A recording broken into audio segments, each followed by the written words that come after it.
Hi, and welcome to Living My Faith. That show where we spotlight those individuals that are really living their faith. I'm your host, James Fenimore, and today we've got two very special guests for you. Joining me is William McInnish and Joseph Lockhart. Gentlemen, how are you doing? Doing great. It's such a treat having you today. We start the show with one simple question. Joseph, I'm going to kick it to you first. How you living your faith? Oh man, God is a huge part of everything that we do. Our core values are established in Christian principles, and we walk it out every day. So He's leading us and guiding us, and He's been blessing us. And so every day, I'm just doing everything He calls me to do, or trying.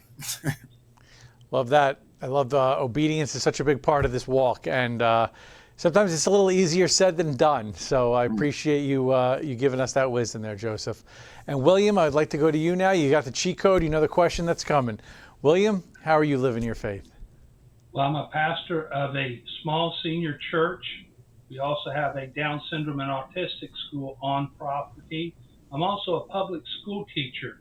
And one of the things I try to bring is the sight of a Christian man that can still be in the public eye and still work with kids, and them to be able to see what it looks like to be a Christian and still be a teacher. Incredible. So here's how I know the Lord is real. You're a pastor. You also minister to autistic kids. I have an autistic brother, so I have a really strong heart for that. Kids with Down syndrome, and you're a public school teacher.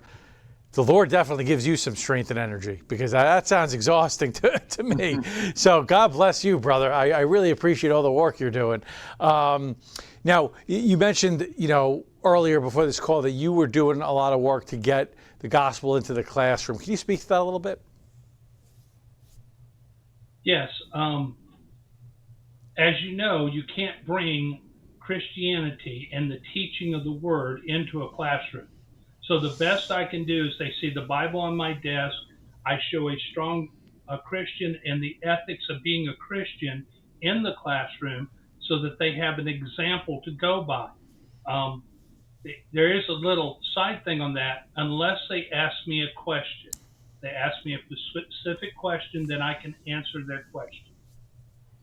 Yeah, I love that. I'm a board member of the Fellowship of Christian Athletes, and that's our end, right? If they initiate the conversation, let's go. You just you open up the floodgates, and now we have our opportunity, and that's what this is about his business. It's a white paper I wrote for businesses to be able to preach the gospel in the workplace responsibly, legally, and without getting too many HR reports or risk getting fired.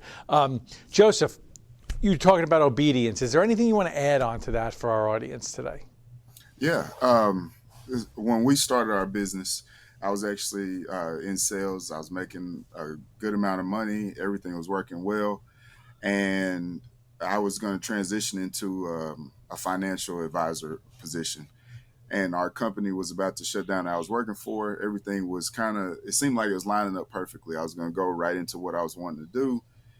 And I went home the day that they shut everything down and they fired us all. And I went home. I was by myself. I opened up the Bible, and I was praying. I said, Lord, I just want to make sure I'm about to start this job in 4 months. I just want to make sure everything's good with you. Really just doing something to be doing something. And I opened up the Bible, and the random page I landed on, it was in red writing. It said, do not wait 4 months. And I slammed the Bible shut, and I'm like, "Oh God, what are you doing? I don't know what to do other than what I've already laid out. My plan is set." And I had started a janitorial company as a side business. We were making about $1,700 a month, and that's total. I was bringing home about $300 a month out of that 1,700, and the Holy Spirit said, "I want you to do the janitorial business only." And I was freaking out. I didn't know what I was going to do. Obviously, I don't want to disobey what it was clear, but at the same time, I don't see the plan going forward. So, long story short, we started it, and we went into it full time. I did. I went into it full time, and the Lord He just blessed us abundantly beyond what we would have thought. Every year after we made that full commitment, the company would double and double and double and double and double until we got to where we are today. And so we've been abundantly blessed through obedience. That's incredible. What a testimony. Thank you for sharing that, Joseph. That's great for our audience to hear that obedience, although it doesn't always pay off the way we want it to necessarily pay off, it ultimately will pay off with our advancement in his kingdom. William, we have, being especially that you're a pastor and an educator, we do have a lot of people that will tune in sometimes that might be new to faith, or maybe they walked away from God for a while and they're just coming back. Do you have any advice for them, maybe a tip or just something to carry with them on how they could be living out their faith every day? First, prayer. It was a hard transition coming from my previous church and job in Birmingham, and my wife got sick, and the doctor told me, move her or lose her.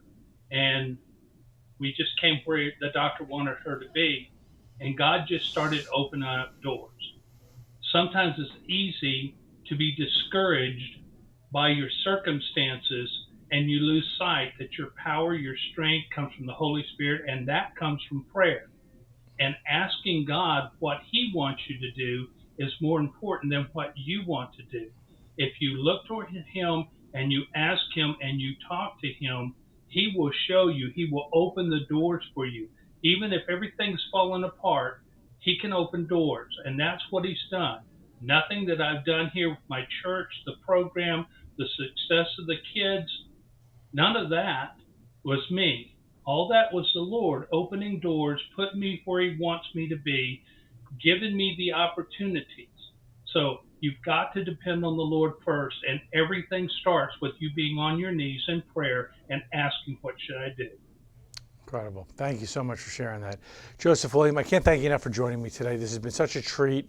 I know our audience is really going to get a lot of benefit out of it, and I appreciate you being so obedient to the Lord. I want you to know all your information is going to be right under this video, so if anybody wants to contact you or get to know you or know more about your story or support ministries, all your information will be there. But thank you so much for joining me today. I really appreciate it. Thank you. Yeah, thanks for having me. Thank you for letting me be on. Oh, God bless. And on behalf of William and Joseph, I'm James Fenimore. This has been Living My Faith. We can't wait to see you next time.